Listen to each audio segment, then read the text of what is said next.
חברים, היום אני מנסה מלמד איך לעשות פליק פלק. אז תראו את הפליק פלק ואז אני מלמד.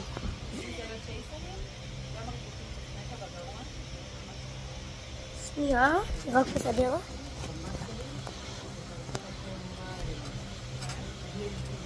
אוקיי.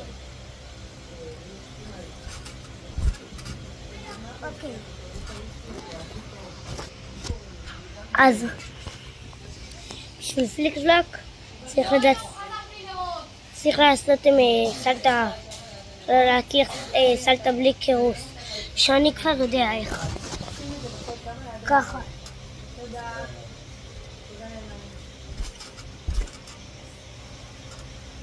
ובלי קירוס, שזה כמו פליק פלק, רק בלי ידיים, וככה.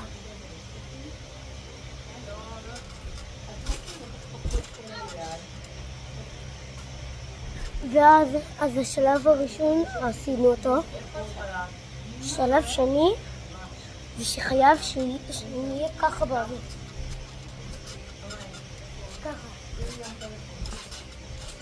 ככה להיות כאילו כמו כף. הייתי יכול ללמד אתכם פליק פלק, אבל אם היה לי איירפלור, אבל אין לי. אוקיי, אז השלב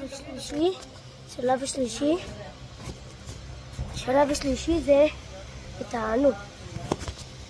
לשים את הידיים במקום טוב. אז אני אגיד לכם איזה מקום טוב. אז המקום הכי טוב שאתם עושים את פליק פלק, אתם צריכים לשים בדיוק איפה שזה יוחץ לכם. כאילו כאן, חצי כאן, כאילו באמצע. אז צריך איפה שיוחץ לי. ואז אפשר לעשות את הפליק פלק. עכשיו, השלב הרביעי, איך לנחות בפליק פלק טוב. אז הפליק פלק צריך לנחות כאן, כזה, על כל כף הרגל, כל זה. ואז ככה זה יוצא. אם זה מצליח לכם, שימו אותה בלייק.